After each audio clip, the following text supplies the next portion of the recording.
voy a poner a grabar, van a ser grabadas, ya, porque no tuvimos la posibilidad de poder transmitirlas en línea, pero vamos a grabar estas instancias para que después estén disponibles en el canal de YouTube asociado al Doctorado de Estudios Americanos de la USACH, la Universidad de Santiago de Chile. Ya, así que les voy a dejar algunas instrucciones en el chat, principalmente que mantengan sus micrófonos apagados, que puedan cambiar sus nombres para el tema del certificado de participación, que aparezcan sus nombres, fíjense que esté su nombre y apellido en el chat o en el usuario, y que mientras vayan pasando las ponencias, ustedes puedan de alguna manera también ir dejando sus preguntas en el chat. Luego Leslie va a leerlas y va a dirigir un poco la conversación con cada uno de los expositores y expositoras. ¿Ya? Eso principalmente. Así que Leslie, te doy el pase y me voy a quedar aquí entonces como controlando el ingreso y los micrófonos y todo. Así que bienvenidos a Perfecto. todos. Muchas gracias. Buenos días, buenas tardes.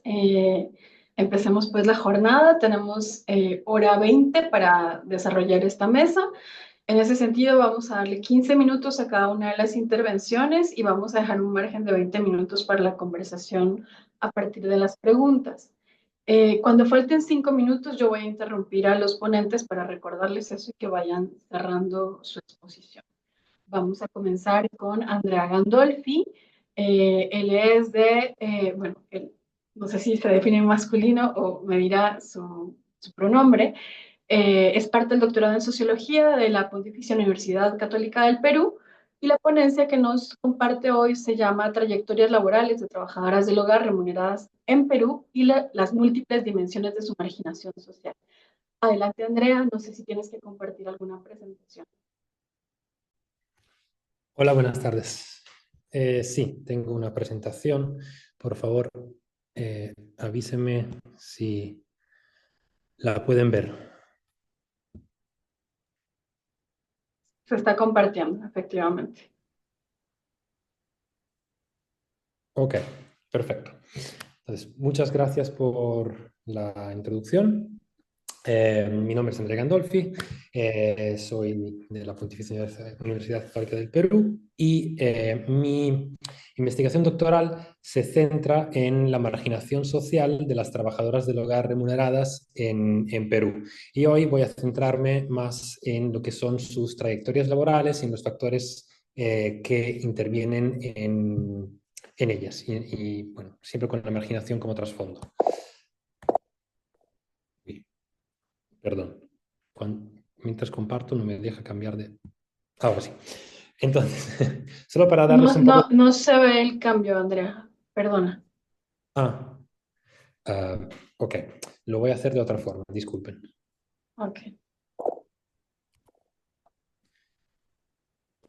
Perdón, cuando la tecnología no quiere colaborar.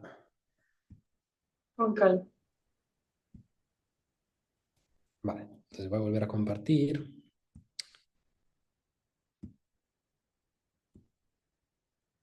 Ok.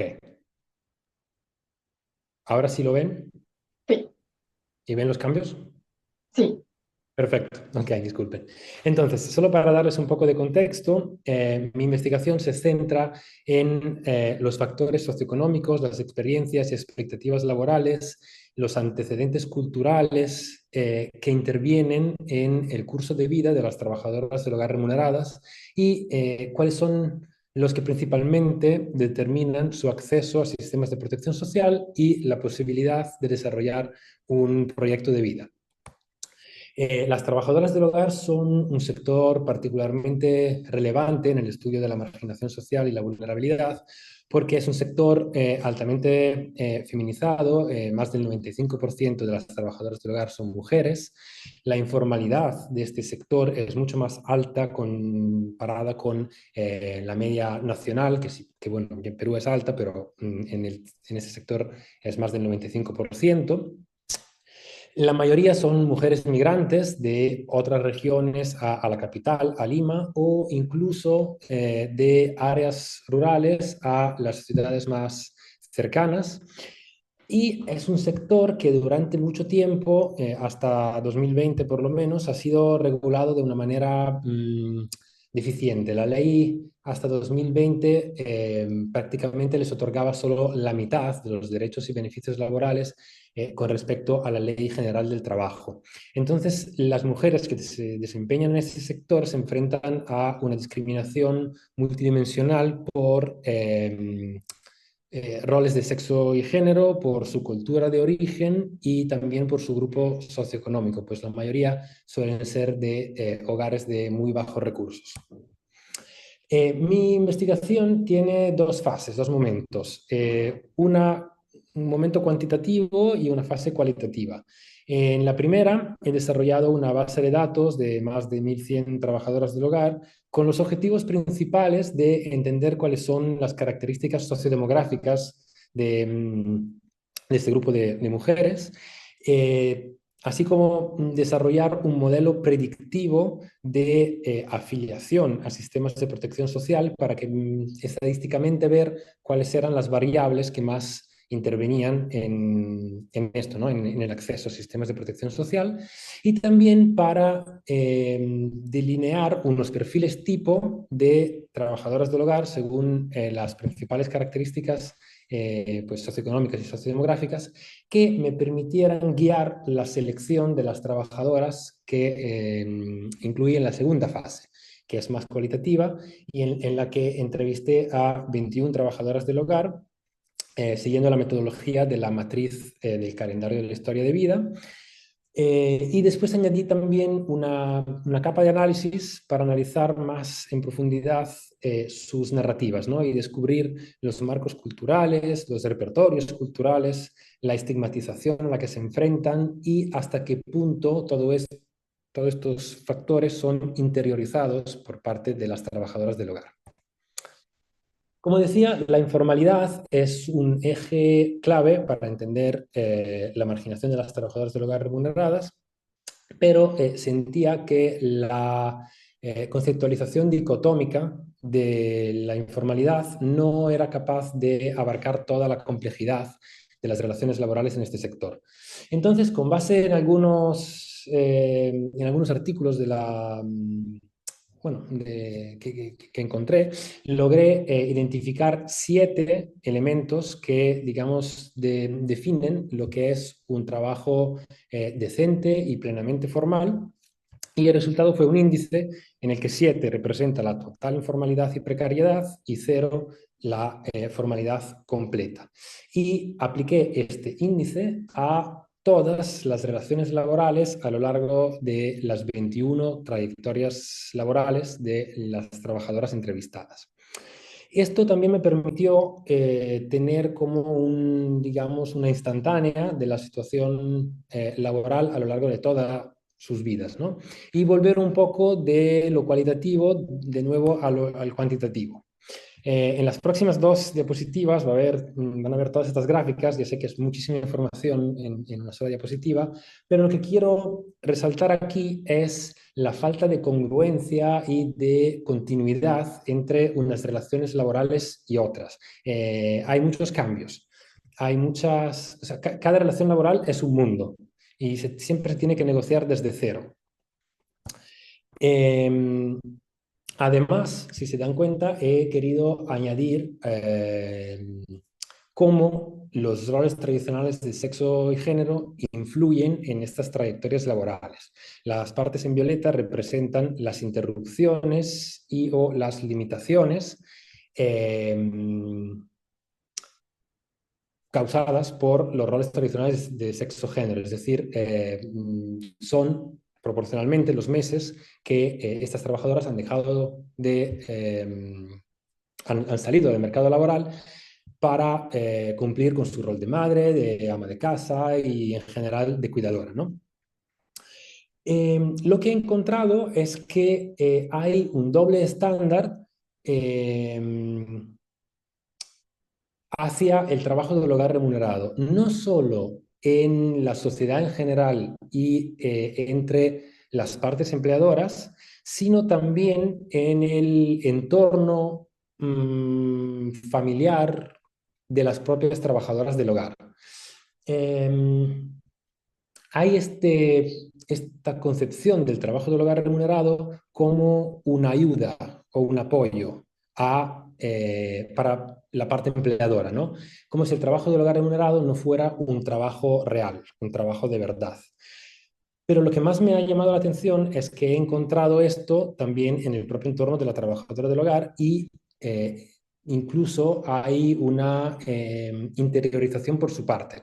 Es decir, como ellas cuidan de los demás por trabajo, se ha normalizado que si alguien en su núcleo familiar necesita de algún tipo de cuidado, ya sean los hijos, algunos adultos mayores o en general cualquier familiar, pues que sean ellas quienes salen del mercado laboral para proveer esos cuidados, ¿no? Entonces, la frontera entre el trabajo del hogar remunerado y no remunerado por la desvalorización del trabajo del hogar remunerado es muy sutil, como que es fácil que desvanezca. Y lo que he visto es que los roles tradicionales de sexo-género crean una especie de círculo vicioso en el trabajo del hogar remunerado.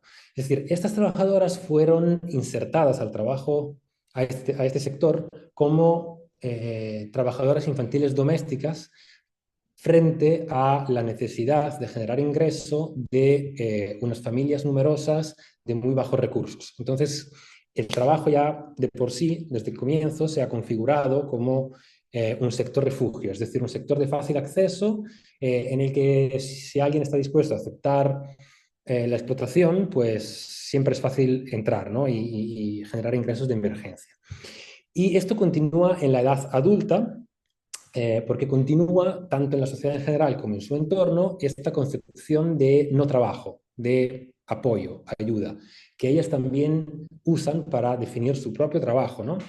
Y esto lleva a menudo a la salida del mercado laboral para dedicarse al cuidado del hogar y de los familiares, hasta que, de nuevo, por la situación socioeconómica o incluso por crisis externas que influyen en la situación socioeconómica, vuelve a haber problemas de sostenibilidad del hogar y entonces tienen que volver a entrar al trabajo del hogar y lo hacen nuevamente usando el trabajo del hogar remunerado como un sector refugio, ¿no?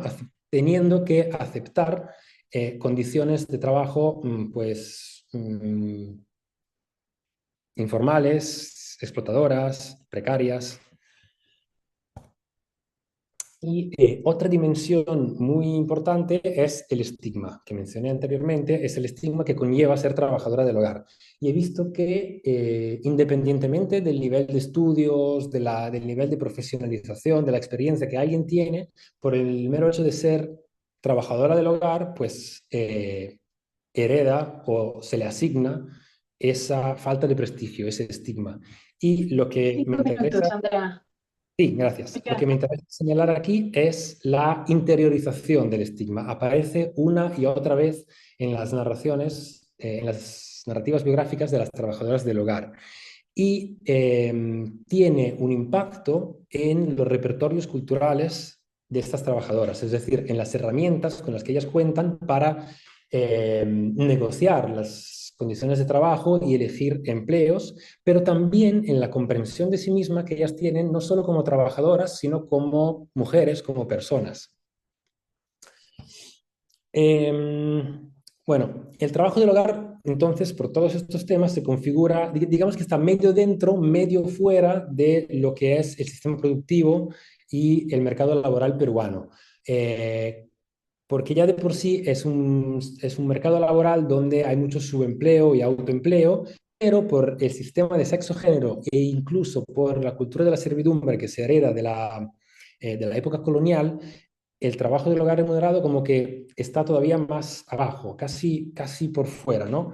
Y entonces hay una falta de transparencia, regulación, fiscalización, que contribuye a la falta de acceso a derechos laborales. Vale, para ir concluyendo, lo que he visto es que he encontrado tres tipos de agencia, tres tipos de toma de decisiones de las trabajadoras del hogar remuneradas. La primera es la oxoniana, Una decisión de stop the option es una decisión en la que realmente o lo tomas o lo dejas. No es una decisión libre, real, pero dejarlo en la situación de estas trabajadoras significaría caer en la pobreza extrema, ¿no? Entonces, pues prácticamente están obligadas a tomar lo que la parte empleadora, pues básicamente les ofrece en un contexto explotador, donde la explotación es normalizada. La segunda es la reactiva, que no llega a ser oxoniana. Estas trabajadoras cuentan con unas herramientas un poco más desarrolladas y diversas, pero sigue habiendo una interiorización y una normalización del status quo. Y solo hay una reacción frente a un punto de inflexión, perdón, a una ruptura. Por eso la he llamado reactiva. Y la última es la progresiva. La progresiva lleva este nombre porque esas trabajadoras parten del mismo trasfondo que las demás, es decir, también vienen de familias numerosas de bajos recursos y también fueron trabajadoras infantiles domésticas, pero a lo largo de su trayectoria laboral han podido progresar hacia el desarrollo de sistemas de resistencia y hacia una toma de decisiones más libre, más racional, que les ha permitido desarrollar un proyecto de vida. Vale, y solo para concluir, lo que quería resaltar, ¿no? Lo que más me está llamando la atención de una investigación que, bueno, todavía no está concluida, lo estará pronto si todo va bien, es esto, ¿no? La normalización de la explotación, de la subordinación, pero también de la interiorización de las propias trabajadoras del hogar, que las lleva a una suerte de resignación con respecto a lo que pueden obtener de esta profesión y de lo que pueden obtener como trabajadoras del hogar y en su vida personal. En un trabajo que se configura como una anomalía, porque el trabajo del hogar en un sistema de producción capitalista y patriarcal se supone que lo hace la mujer del hogar, ¿no? Y entonces el sistema no estaba preparado para la externalización y la mercantilización de estos cuidados. Por eso no está preparado para lidiar con esto, ¿no? Entonces yo creo que tiene que haber un cambio de enfoque en las políticas públicas y en la normativa hacia el desarrollo de herramientas para las trabajadoras del hogar, para que puedan no solo conseguir, sino también elegir, evitando que ellas mismas decidan no acceder a los sistemas de protección social y que lleve poco a poco al desarrollo de un proyecto de vida, claramente sin perder de vista los cambios estructurales necesarios para mejorar la normativa y y la fiscalización en este sector y todas las estructuras que yo llamo los sospechosos habituales, ¿no? Y que siempre intervienen en la marginación de este grupo.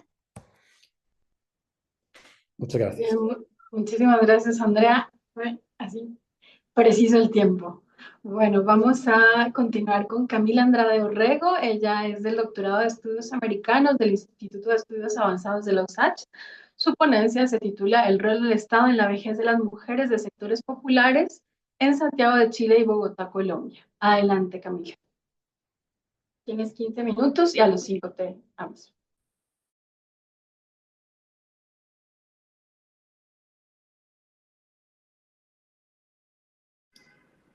¿Me escuchas? Sí, te escuchamos. Ok, voy a compartir la pantalla. Ustedes me avisan cuando aparezca.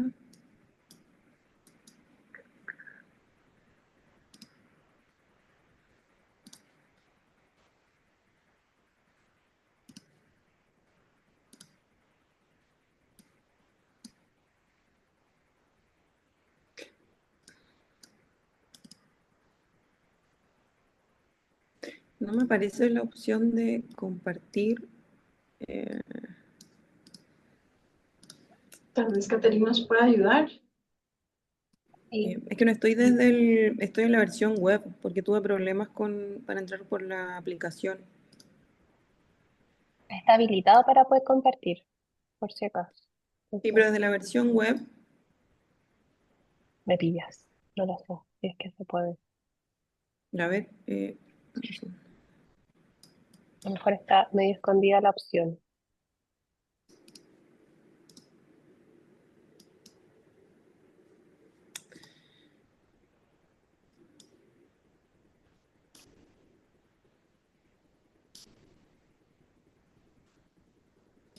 no, no me aparece. Podemos hacer algo si gustas, Camila, es pasar a la siguiente y volver contigo para que Sí, podamos resolver ese problema técnico y no nos coma el tiempo. ¿Te parece? sí, voy a ver si me cambio de. Sí, sí, Bien, perdón, pero. no te preocupes. Seguimos entonces con Carmen Marisol Rodríguez Pérez, del doctorado en Sociología de Flaxo, Ecuador. Su ponencia se titula Masculinidades indígenas en el bloque 10 en Pastaza, Ecuador. Carmen, ¿estás con nosotros?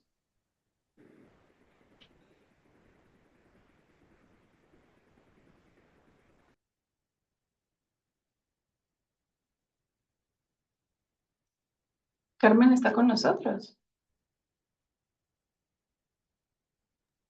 Ya No, me está parece. silenciada. Ok. Yo creo que a lo mejor, ahí sí, Carmen. Sí, sí, sí, estoy presente, escuchando.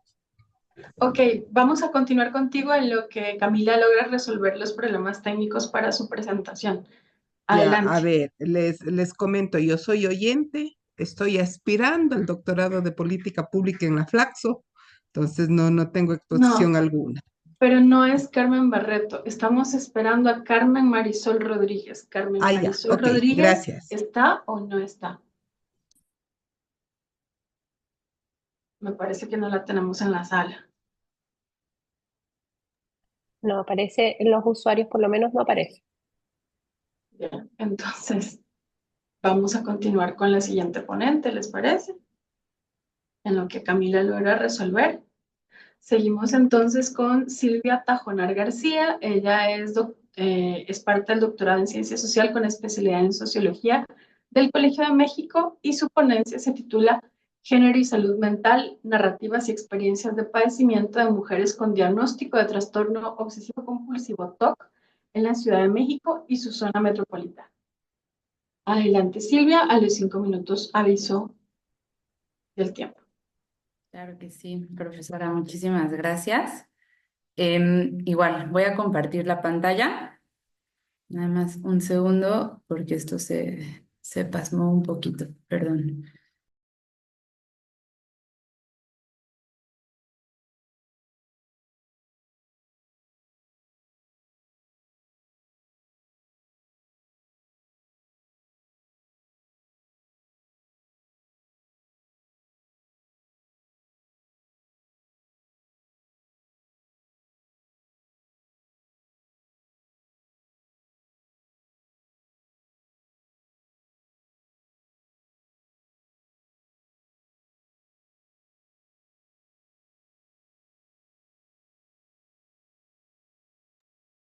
¿Estás en la aplicación o en la versión web, Silvia?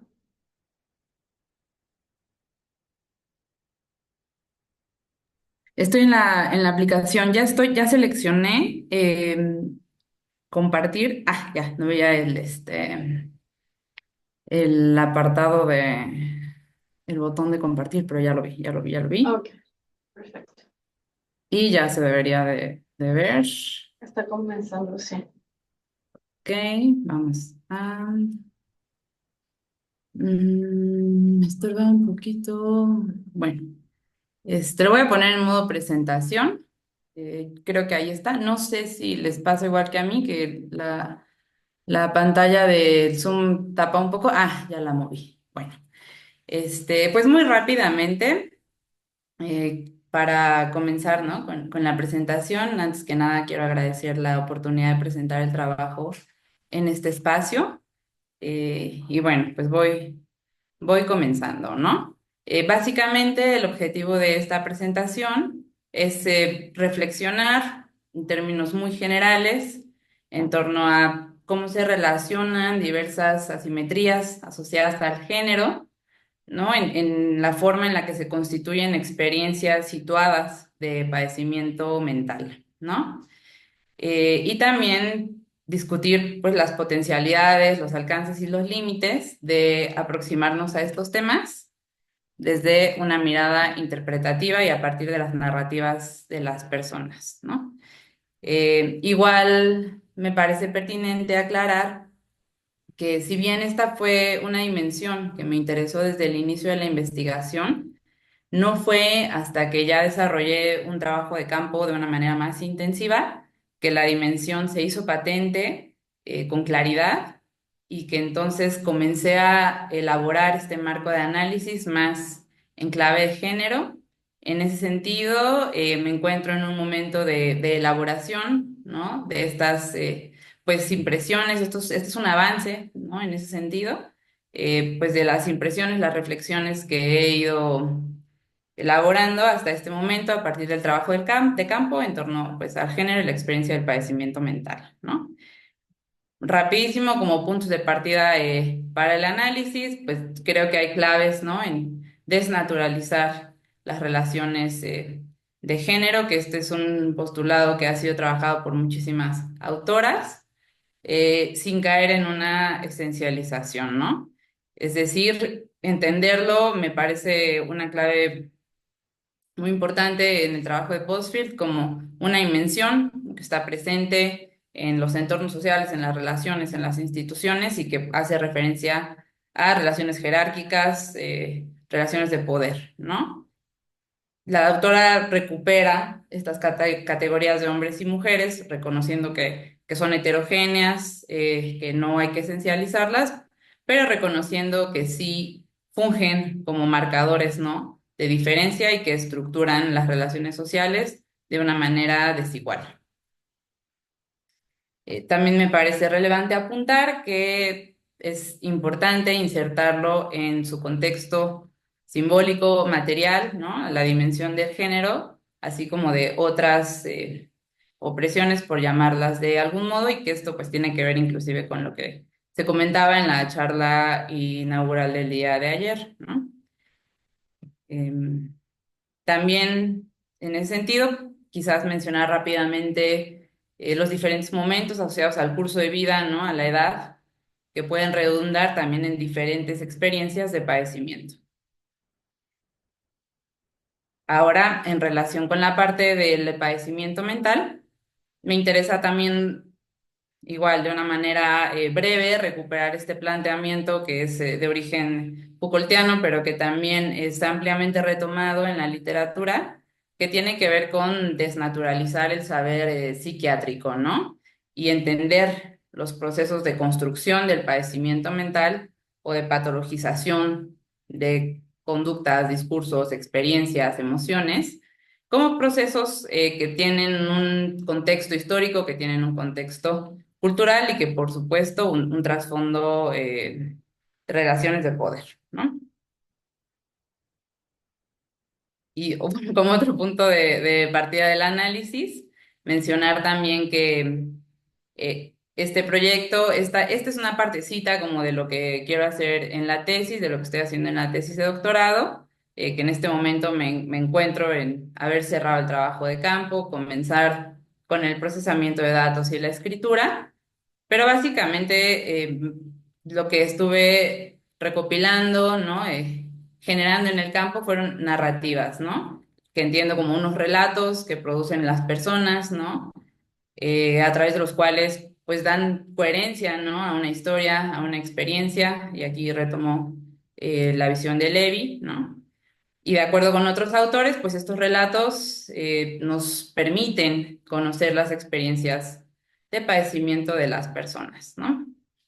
Igualmente vale la pena insistir en que no se conciben como fenómenos individualmente producidos, sino fundamentalmente como pues, relatos producidos, insertos en un medio sociocultural, en un medio histórico, ¿no? Bueno, esto es ya lo que comentaba, que el objetivo en particular en esta presentación es hablar brevemente de algunas experiencias de diversas mujeres con las que pude dialogar, ¿no? que han tenido que hacer frente a diversas desprotecciones sociales, ¿no? Como a lo mejor carecer de ingresos estables, del empleo, no haber completado la educación básica, o no tener acceso a seguridad social, vivir en zonas muy alejadas de las instituciones públicas que proveen atención. También es importante para mí mencionar en este momento que el reclutamiento de participantes lo he podido hacer en diferentes instancias, en una asociación civil, a través de un colectivo y en un hospital especializado, ¿no? Y estas experiencias que retomo en este momento, o bueno, que retomaré más adelante, provienen de los testimonios de personas a las que contacté por medio de una asociación civil. Y básicamente he ordenado hasta este momento eh, la relación como entre las desigualdades de género y sus experiencias con el padecimiento en dos rubros que no, bueno, hay trabajos que ya han avanzado en este sentido, en particular en los trabajos de Santillán y Zapata, que son tesis de antropología, ¿no? Sobre la depresión. Ellas identifican cómo hay esta influencia de los roles sociales de género, de las expectativas que se derivan de los roles sociales de género y cómo inciden de manera diferenciada, ¿no? En el caso de mujeres y varones, en el caso de Zapata y en el caso de Santillanes, ella se enfoca en experiencias de mujeres migrantes, de mujeres mexicanas que migran de zonas rurales hacia los Estados Unidos y también identifica cómo esos roles de género pues, se articulan de manera previa a su experiencia de migración, estando allá, y cómo van dando pie para pues, configurar la experiencia de padecimiento. Y también la violencia de género, que de nuevo las autoras aquí citadas dan cuenta de cómo en el caso de las mujeres mexicanas que migran, hay un recuento de una experiencia de violencia en diferentes momentos de su vida y en particular previamente a la detonación de un episodio, ¿no? Fuerte de depresión. Y en el caso de la tesis de Zapata, también da cuenta de cómo hay una violencia de género y teoriza que es un factor que también contribuye, ¿no? A que se detone un proceso de depresión. Ella también es importante enfatizar que está interesada en hacer una especie de etiología social, ¿no? O sea, como salir un poco del campo psiquiátrico e identificar diferentes factores sociales que anteceden al detonamiento de los episodios depresivos.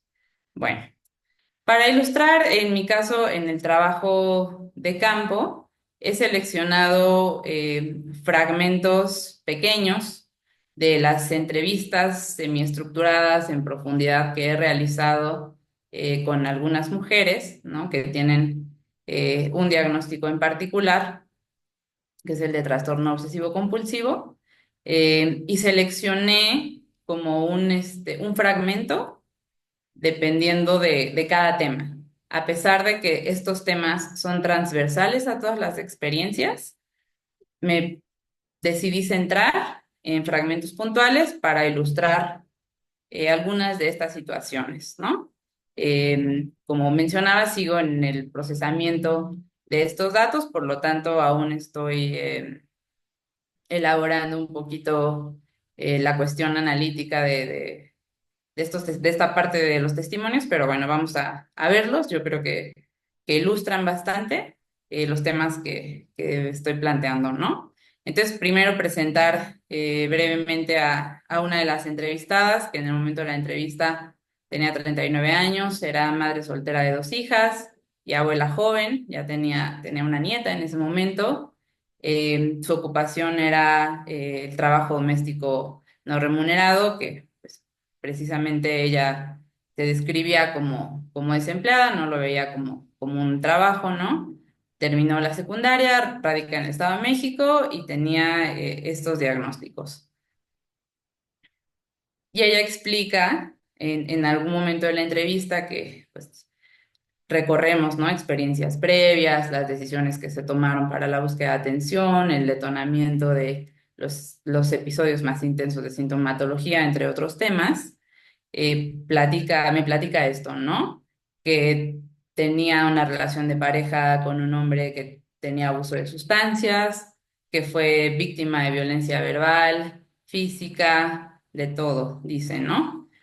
Entonces, en algún momento ella logra dejar esa situación y mudarse, ¿no?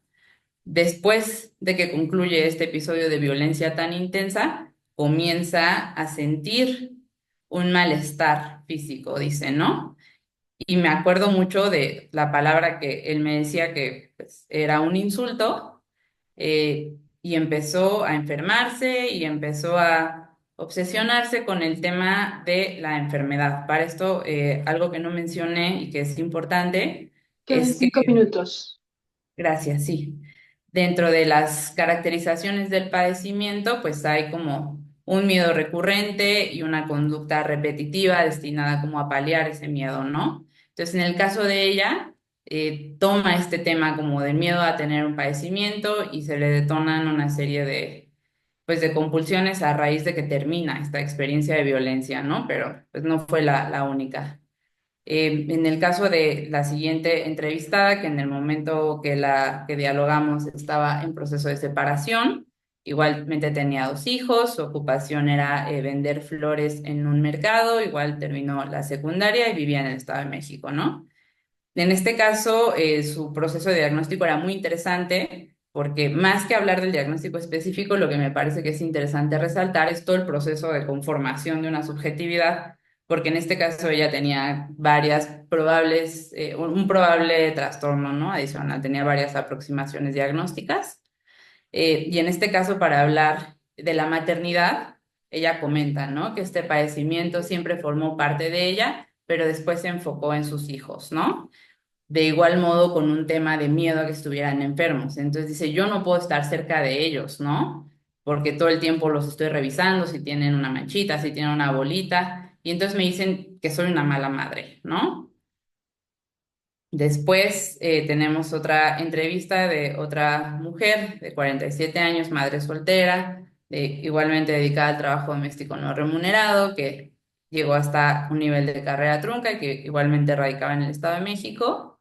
Y ella pues comentaba, ¿no? Como algunos de sus síntomas, en este caso, le habían evitado cumplir algunos roles o cuestiones que hacía en casa, ¿no? Dejé de guisar, comíamos con mi suegra, ¿no? Yo ya no hacía nada, ¿no? Decía solo ir, llevar a mi hijo a la escuela, acompañarlo, ayudarlo en la tarea, pero de qué hacer, ya no hacía nada, ¿no? Y eventualmente, pues, cuenta que la corre la pareja, ¿no? Y dice, pues, de un modo, pues, relativamente violento y la corre porque, pues, dice, ¿cómo es posible que tengamos que ver por ti, ¿no? Entonces, esta paradoja de requerir los cuidados, pero ser considerada la depositaria de la tarea de los cuidados también se hace manifiesto en esta experiencia de padecimiento. Y para terminar, quisiera mencionar rápidamente el testimonio de una mujer trans de 31 años que trabajaba en el sector servicios y que había estudiado la licenciatura y que tenía el diagnóstico de depresión y trastorno obsesivo. Igualmente menciona que en su hogar siempre hubo muchísima violencia, ¿no? Abuso físico, mental, emocional hacia ella por parte de su familia, ¿no? Y para ir cerrando, pues con estas reflexiones, ¿no? Ya decía, yo sé que mi cerebro se enfermó porque yo estaba siempre al borde del miedo, siempre era un terror todo el tiempo, ¿no? Ya después se identifica esto desde niña, ¿no? Y termina su reflexión. Dice, muchas personas de la diversidad siempre hemos sido violentadas, entonces tenemos más porcentaje de trastornos, ¿no? Y ya, simplemente a modo de cierre, eh, lo que he intentado mostrar es cómo la experiencia del padecimiento está anclada en un contexto de vida, es decir, en este caso hablé de un padecimiento específico, pero pues otros trabajos lo han hecho, ¿no? Sobre depresión, sobre otros temas, y también se ratifica la constante de la violencia en determinados momentos del padecimiento, también como los roles de género construyen y se hacen parte de estas experiencias de padecimiento de distintas formas, ¿no? A lo mejor en la culpa de no cumplir con los roles, de experimentar consecuencias como la exclusión o que la corren del hogar, etcétera, ¿no? Y finalmente, ya esto no lo pude abordar tanto, pero pues como las narrativas también proveen un espacio para resignificar esas experiencias y pues proyectar a lo mejor alguna especie de futuro alternativo, alguna resistencia, ¿no? Acomodarlo de algún otro modo en la experiencia de vida. Y pues ya, con eso termino. Muchísimas gracias. Muchísimas gracias, Silvia. Un anuncio parroquial. No vamos a tener con nosotros a Marisol, a Carmen Marisol Rodríguez, así es que tenemos un margen de tiempo mayor. Me disculpo con Andrea, no lo sabíamos, así es que fui muy precisa con los 15 minutos. A Silvia le hemos otorgado 3 minutos más. Así es que vamos a darle también a Camila 3 minutos más por respeto para no excedernos con Andrea y que Andrea tenga un poquito más de margen de tiempo al momento de dialogar y contestar las preguntas. Camila, ya estamos contigo.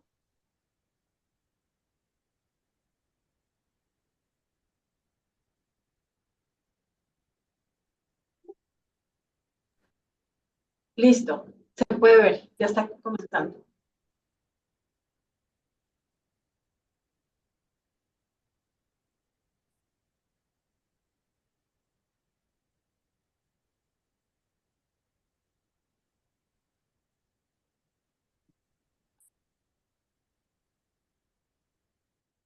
Vamos, Camila, todavía adelante.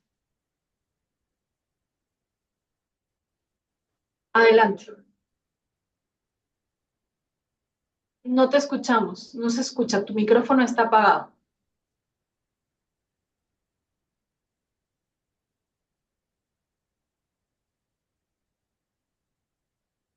Tu micrófono está apagado, Camila.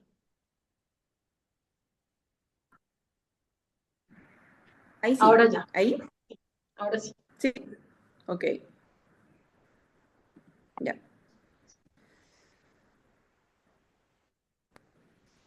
ok. ¿Se ve bien? Sí, la podemos ver. Gracias. Bueno, primero, disculparme por la complicación que tuve anteriormente. Agradezco la participación de todos ustedes, de todos ustedes. Esta es una presentación que tiene por objetivo presentar algunos de los resultados de mi tesis doctoral. Este es un trabajo que fue finalizado ya hace pocos días atrás y por lo tanto voy a presentar una parte de ese trabajo que está enfocado en el rol del Estado, como lo indica la presentación, pero este trabajo se tituló, la tesis doctoral, Vejez y relaciones intergeneracionales en los sectores populares, en el caso de las relaciones filiales de las mujeres mayores en Santiago y Bogotá. La profesora guía de este trabajo fue la doctora Katia Araujo, ¿ya? Y voy a centrarme, por lo tanto, en parte de los resultados de esta investigación.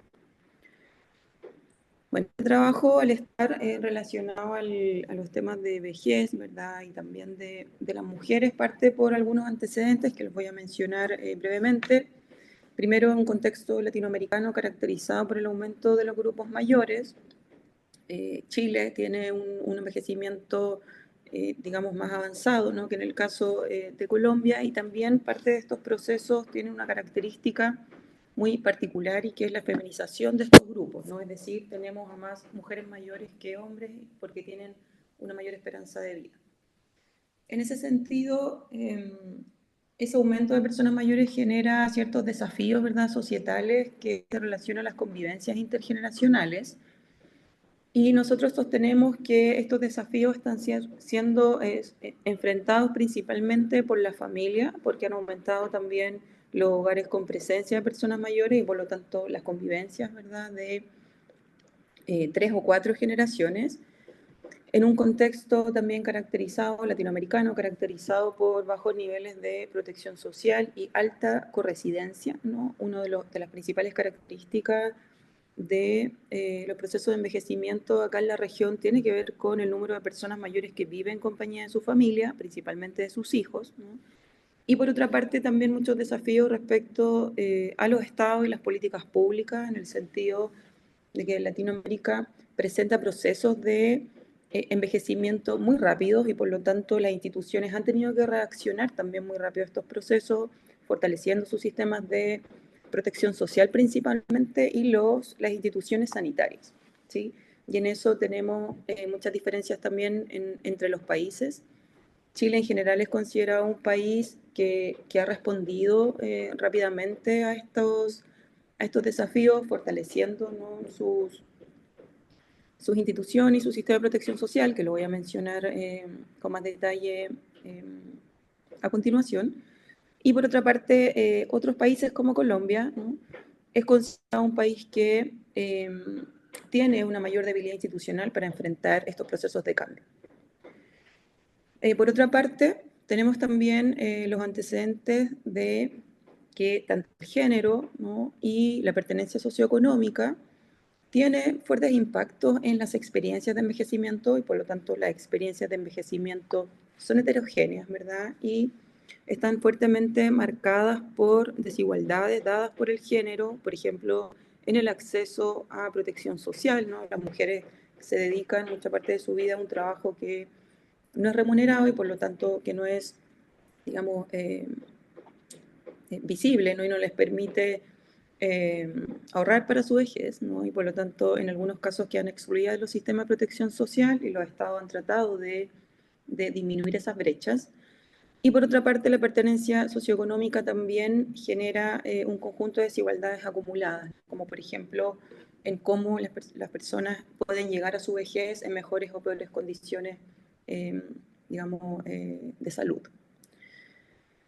En ese sentido, el género y la pertenencia socioeconómica son dos categorías centrales en este trabajo. Y por otra parte, también las diferencias entre países, ¿no?, que en el fondo van a ir apareciendo a lo largo del trabajo, pero principalmente hablamos de las diferencias en términos de los sistemas de protección social y las mejoras que los países han tenido en términos de instituciones sanitarias. El objetivo y la pregunta de investigación se relaciona, por lo tanto, o sea, se define a partir de estos antecedentes, y el objetivo general del trabajo fue examinar la forma en que las mujeres mayores de sectores populares sortean las convivencias intergeneracionales en un contexto, ¿no?, que se caracteriza por una importancia de la familia y por lo tanto el trabajo decide mirar, ¿no?, las experiencias de vejez y las convivencias intergeneracionales en la esfera de la familia, específicamente desde las relaciones de filiación y las formas de gestión ordinaria de distintos aspectos de la vida social, ¿no? En este caso, el trabajo define 3 escenas de observación, que son la escena doméstica, los cuidados y los conflictos, ¿no?, haciendo uso del caso chileno y también el caso colombiano como caso de contraste.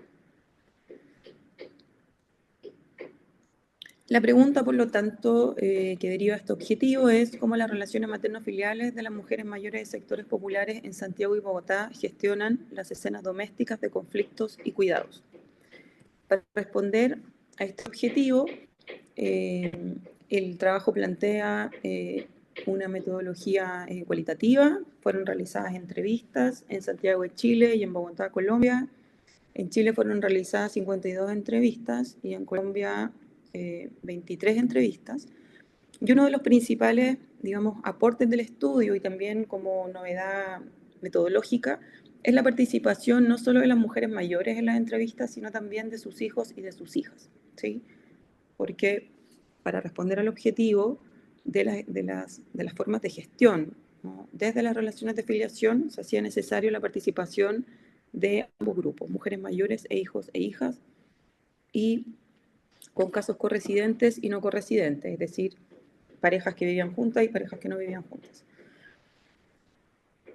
Otra propuesta de este trabajo se relaciona a la herramienta teórico-metodológica que fue desarrollada, que fue, digamos, guía, ¿no?, para responder a estos objetivos, y es el uso del modelo EIRA que es el enfoque interactivo y relacional de la autoridad, que permite, digamos, incorporar un enfoque relacional, ¿no? Que en este trabajo era muy relevante, considerando la participación de las mujeres y sus hijos, ¿no? Y por lo tanto, la pertinencia de este enfoque tiene que ver con que la observación era relaciones que en principio son relaciones que tienen un carácter jerárquico, ¿verdad? La relación madre-hijo, y por lo tanto supone la posibilidad, ¿no? O por lo menos la necesidad, ¿no? De una gestión constante de la relación y de esa jerarquía, ¿no? Y también porque es un enfoque que permite incorporar ciertas categorías como la edad, el género y la posición socioeconómica, que eran las centrales en este trabajo, como categorías eh, productoras de posiciones diferenciadas y como parte también de, eh, de los atributos que componen a toda sociedad, ¿no? Por lo tanto, este es un trabajo que observa, ¿no? Las relaciones de afiliación desde el análisis de las asimetrías de poder, ¿ya? Este modelo toma distancia, por lo tanto, de los modelos más predominantes de las relaciones que han estudiado las relaciones intergeneracionales, principalmente de carácter cuantitativo, que están inscritas en el modelo de la solidaridad, ¿no? De la solidaridad y el conflicto también propios de las escuelas estadounidenses, y por lo tanto toma, digamos, este otro camino, ¿verdad?, de un trabajo cualitativo y también con este foco en las asimetrías de poder y en las formas en que esta relación, las relaciones de filiación gestionan esas asimetrías observando tres escenas relacionales. Como esta presentación, digamos, está más enfocada en el rol del Estado, parte de este modelo, del modelo EIRA, uno de los elementos es el entramado estructural y las lógicas sociales, ¿no? Y por lo tanto, como el objetivo de iluminar los rendimientos del Estado, me voy a enfocar en ese punto.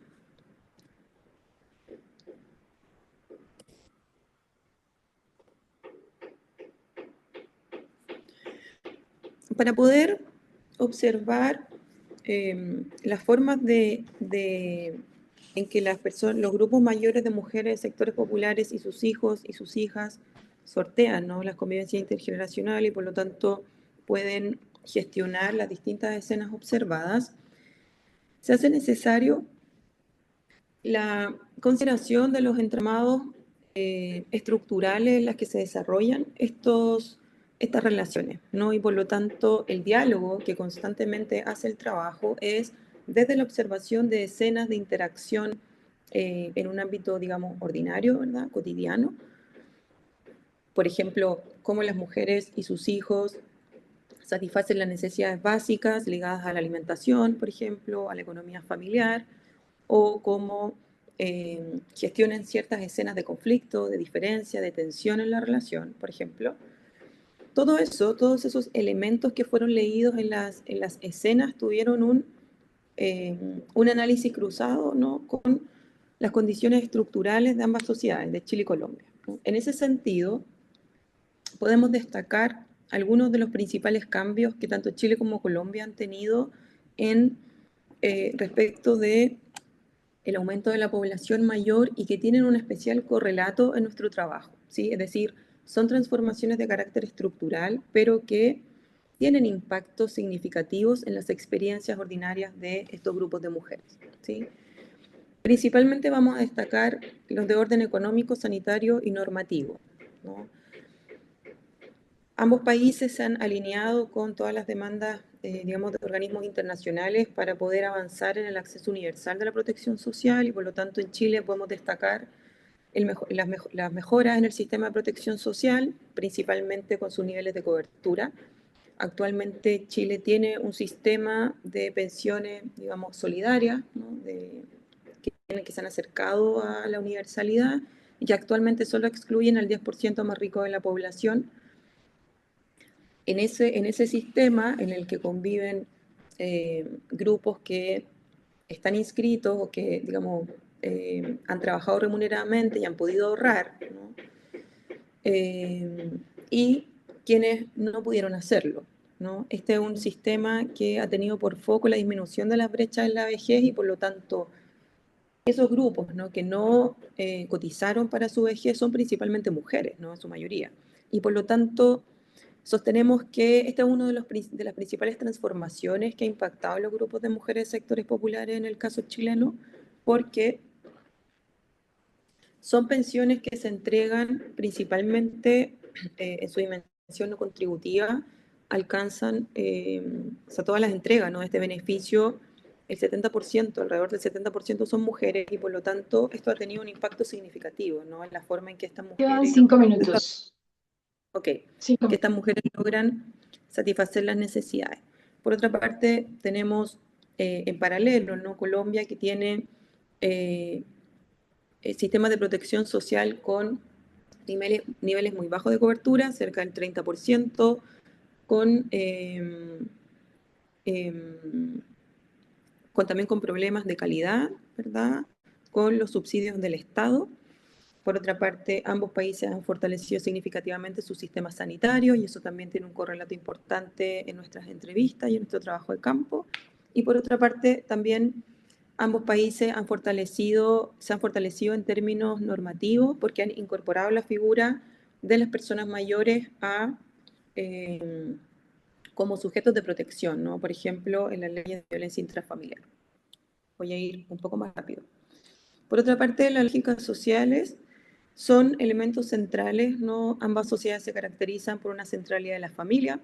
En el caso chileno hay un antecedente bien, digamos, robustos, ¿no?, que apuntan a la centralidad de la afiliación en las familias. Y por otra parte, ambos países se caracterizan por altos niveles de desconfianza, con baja participación social, sobre todo el caso chileno, y eso genera también, como lo vamos a ver a continuación, se cruza con las exigencias y con los desafíos que hoy en día enfrentan ambos países, sobre todo Chile, en el fenómeno de la vejez. Entonces, brevemente, los resultados de nuestro trabajo apuntan que los rendimientos del Estado tienen un fuerte y un claro correlato en las relaciones de filiación. En Chile, estos rendimientos han fortalecido la capacidad de las mujeres de satisfacer sus necesidades de forma independiente, y por lo tanto no mantienen relaciones de dependencia económica, ¿no?, en contraste con el caso colombiano, donde persisten de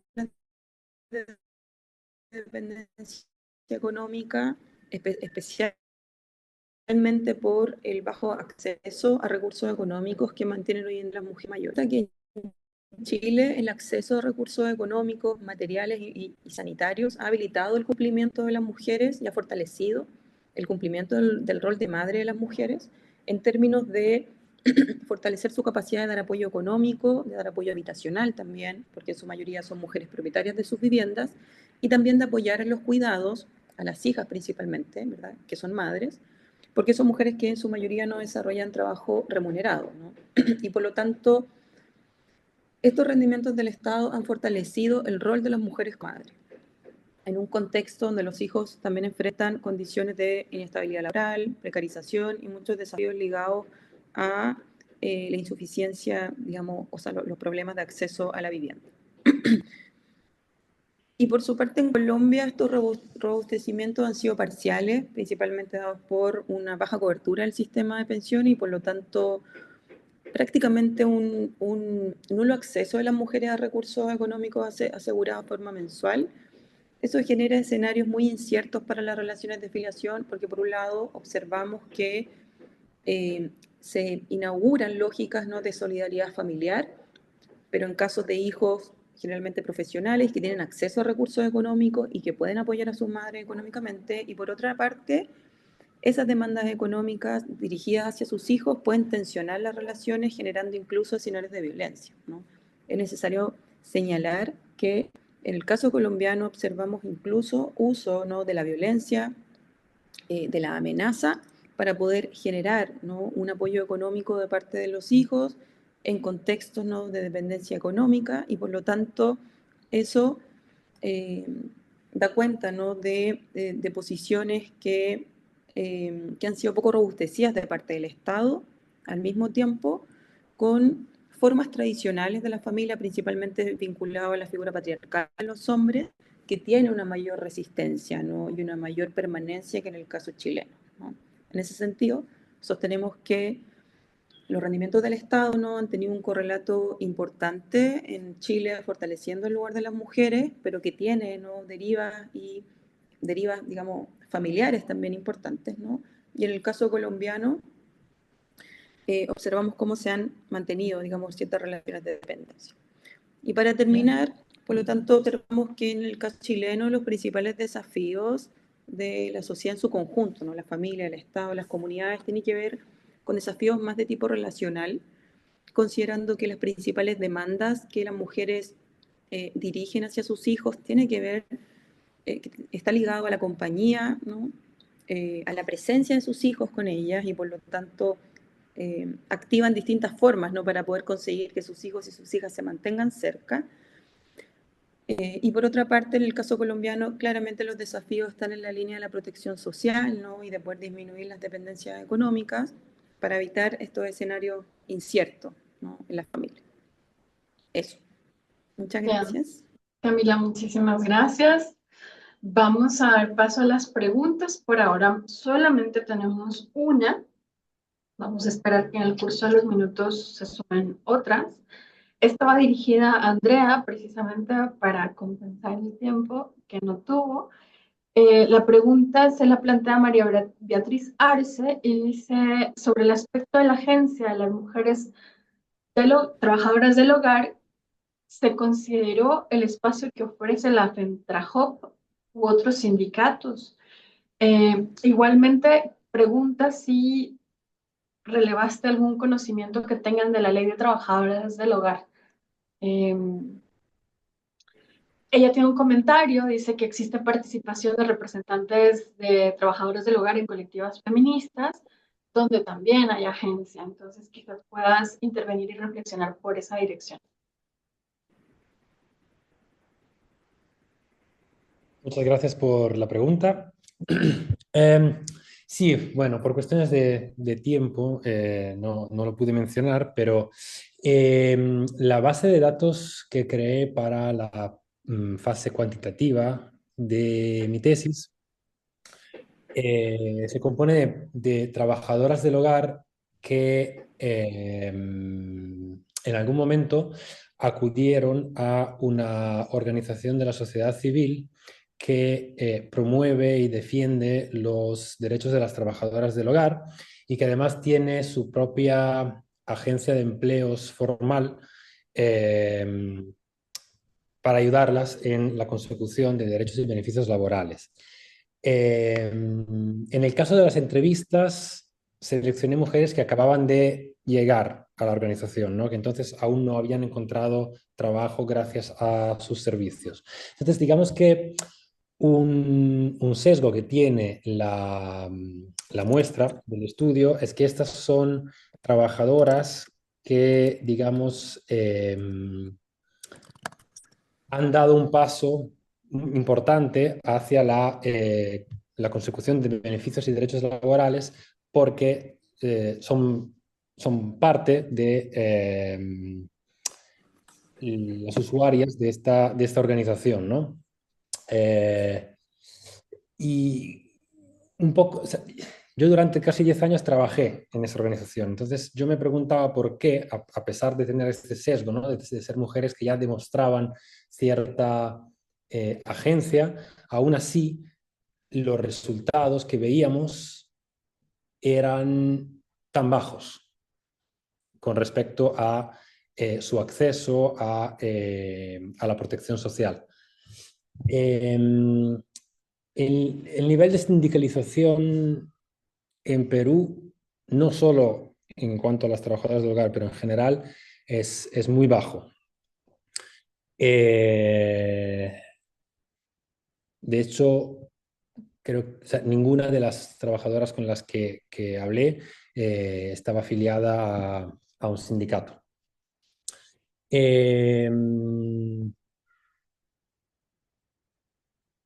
Su conocimiento de la ley, en la tesis en sí, o sea,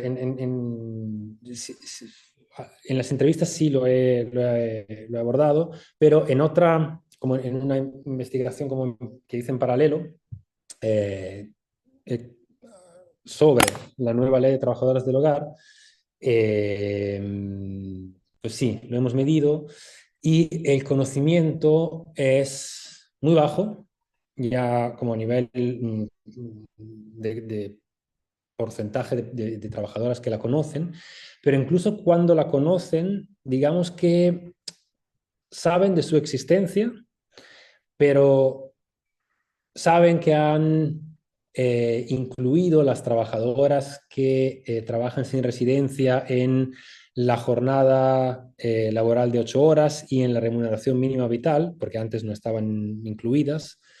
Pero después, todos los demás detalles, eh, sobre esos detalles el conocimiento es muy limitado y yo creo que es un fallo también de la nueva ley porque, por ejemplo, para el cálculo de las horas extra, del pago de horas extras, es una fórmula muy, muy, muy complicada, con porcentajes si es la primera hora, otro porcentaje si es la segunda y la tercera hora, otro porcentaje más a partir de ahí. Entonces, digamos que tanto las partes empleadoras como las trabajadoras eh, les cuesta mucho entender la letra pequeña de la ley, ¿no? Y yo creo que es un problema grande que tiene la normativa vigente. No sé si eso responde a la pregunta. Sí, muchas gracias. Solamente la última parte del comentario, por favor, en la medida que sí se cruza un poco con mi tema, mi problema de investigación, es que en las colectivas feministas con las que he estado trabajando existe presencia de trabajadoras del hogar, básicamente a partir de Fentrajo. Entonces quería saber si es que aparecen de alguna forma o simplemente es una cosa demasiado tangencial. Ok, Bueno, no, les voy a perdón. agradecer que si necesitan reiterar algo, pueden o necesitan tomar la palabra, se comuniquen por el chat para que yo pueda dárselas. Adelante, Andrea. Sí, no, en este caso, ya desde el principio de mi investigación me he limitado a las trabajadoras que eran parte de esta organización de la sociedad civil. Bien, Andrea, muchas gracias. Lo que entiendo de tu respuesta es que tú trabajaste con un cierto perfil de trabajadoras distinto del que refiere María Beatriz Arce, ¿cierto? Eh, digamos, en términos de organización, de filiación organizativa. Sí, en este caso no era un sindicato, sino era una ONG. Ok, bien. Yo, hay una pregunta a ti, María Beatriz. Hay una pregunta para Silvia y yo tendría una para cada uno de ustedes. A Silvia, Camila Gacitúa le pide compartir las referencias de Zapata y Esteban. Tal vez en el chat pudieras incorporarlas. Para Andrea, tú mencionabas en términos de la trayectoria de estas trabajadoras que hay un cierto círculo vicioso, ¿no? Y que se reitera y que parece una suerte de refugio, pero también de trampa el trabajo doméstico. ¿Hay algún indicio en estas trayectorias que tú encuentres o algún caso como extra, que se pueda extrapolar en donde ese círculo vicioso se haya podido romper? Me refiero a acceso a educación que haya podido incidir en movilidad social. Si me permites, voy a hacer las preguntas, así les doy la palabra a cada uno de ustedes en el orden. Eh, para Silvia, me parece muy interesante los casos ilustrativos que nos presentan, los 4 casos, y tendría la pregunta de qué representan estos casos en términos de patrones o tipologías para el análisis que está construyendo. Y en el caso de Camila, tal vez más bien es una clave de reflexión, si pudieras, lo has mencionado mucho en tus hallazgos, pero esta idea de regímenes de bienestar que algunos son más institucionales justamente desde el Estado y otros más familistas. Si pudieras reflexionar en torno a los casos de Chile y Colombia, porque tal vez no son casos puros tampoco, pero efectivamente el de Colombia parece que apunta más a ser un régimen familista con todas las implicaciones que dices, pero más una reflexión conceptual. ¿Quieren por el orden, Andrea? Muchas gracias por la pregunta. Sí, las 6 trayectorias laborales y de vida de las 6 trabajadoras del hogar que he puesto en la categoría de agencia progresiva son precisamente las que logran eh, o romper este círculo vicioso, esta trampa, o logran, digamos, no caer en ella. Lamentablemente, en 2 de estos casos, esto ha implicado, y estas son sus palabras, ha implicado renuncias. Es decir, eh, ellas mencionan que han tenido que renunciar para no caer en esas trampa de los roles de sexo-género, no han creado, no han, sí, bueno, no tienen como una familia, ¿no? Y dicen explícitamente que en el trabajo del hogar remunerado, para poderse profesionalizar, no hay espacio para eso. Entonces, lo han visto como una limitación muy fuerte a la visión que ellas tenían de lo que tenía que ser su trabajo. En otros casos, se ha podido romper o no caer en esta trampa por ciertas ventajas relativas. Es decir, el apoyo, a pesar de las constricciones económicas, las que han tenido más apoyo del núcleo familiar y han podido tener una educación sin interrupciones o incluso sin atrasos por temas de trabajo infantil doméstico, eh, han podido, digamos, acceder a trabajos ya más formales desde el principio, y entonces no sin dificultades, han logrado mantener, digamos, cierto nivel de formalidad. Por eso lo que me parece es que tiene que haber un cambio, porque lo que siento es que durante muchos años, casi 2 décadas, la lucha, que es una lucha indispensable, ha sido focalizada a la normativa, ¿no? Pero en el contexto peruano, eh, por el hecho de que exista una ley no significa que se vaya a implementar, sobre todo en un sector donde se vela más por la inviolabilidad de la vivienda privada del empleador que por los derechos laborales de las trabajadoras. Entonces, hay que intentar facilitar el desarrollo de estas estrategias de resistencia, porque algunas de las trabajadoras que han logrado romper o no caer en la trampa han tenido incluso que inventarse una forma distinta de ser trabajadoras del hogar, porque la ley solo permite ser dependientes, o sea, asalariadas con respecto al empleador. No existe la figura de trabajadora autónoma o trabajadora independiente siendo trabajadora del hogar, pero es las que logran los sistemas de acceso, o sea, perdón, las que logran el acceso a sistemas de protección social muchas veces tienen que ser autónomas sin que se reconozcan como tal. Ok, bien, gracias, Andrea. Vamos a darle 3 minutos a cada una, a Silvia y a Camila, para contestar la pregunta. Silvia. Voy yo. Ok, muchísimas gracias, profesora, por la pregunta. Precisamente parte del trabajo que estoy realizando, bueno, la aspiración que tengo en este momento, es avanzar hacia la construcción de tipologías, pero más orientada hacia las trayectorias de búsqueda de atención. Eh, es como hacia donde más estoy orientando la parte de construcción de tipologías.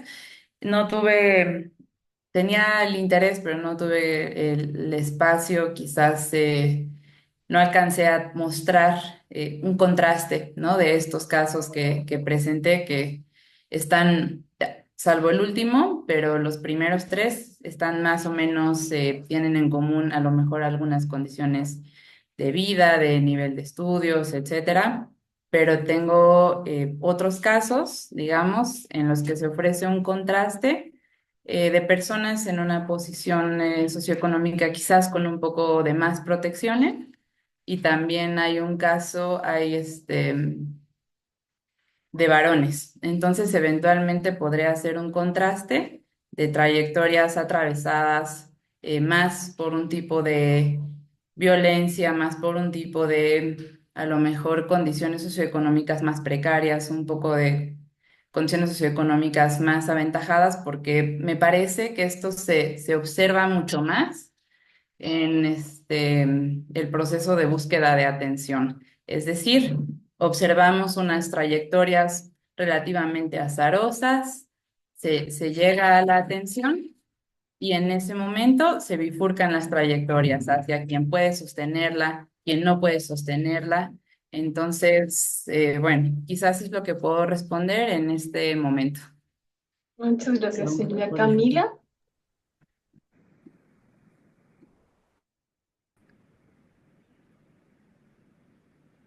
¿Me escuchan?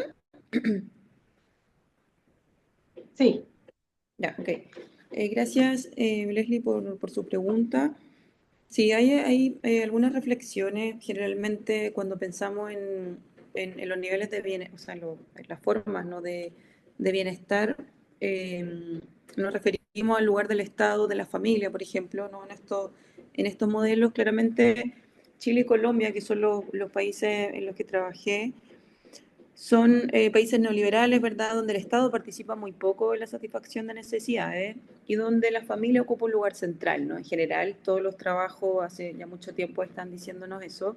Pero el caso chileno tiene algunas particularidades porque efectivamente ha fortalecido mucho su sistema de protección social y por lo tanto vemos una brecha muy significativa en la participación del Estado en el bienestar de las personas mayores versus el resto de la población, ¿no? A diferencia de Colombia, esa satisfacción está todavía fuertemente mediada por la familia.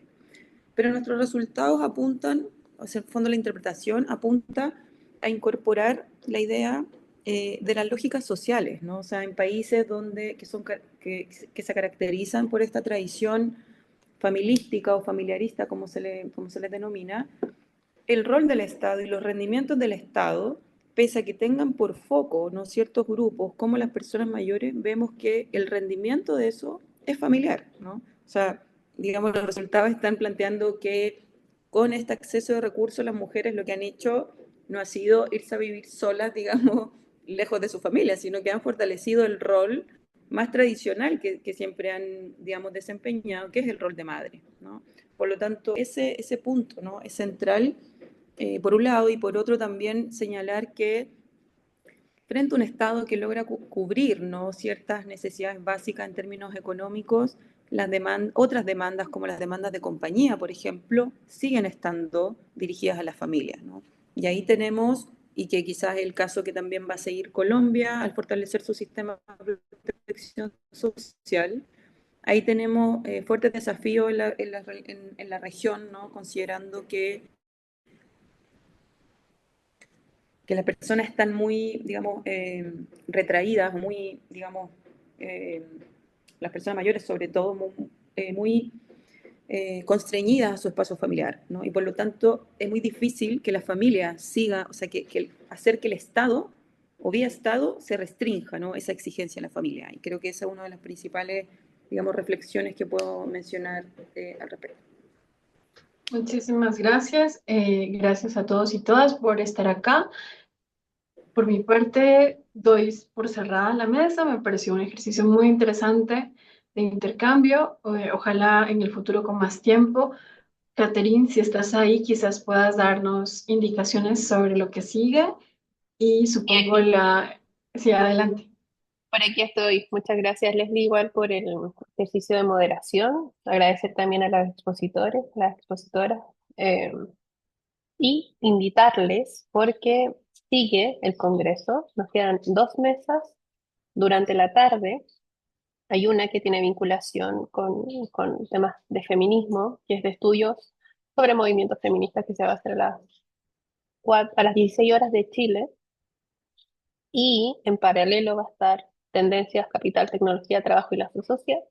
Y finalmente va a haber una mesa redonda que está proyectada para las 17:30 horas, hora de Chile. Les invito a revisar el programa, los voy a dejar igualmente en el chat ahora, para que puedan sumarse también a las otras instancias. Vuelvo a agradecer a Leslie su gestión y nos vemos entonces en la siguiente vez. Que tengan un buen día. Gracias. Muchas gracias. Chao. Muchas gracias.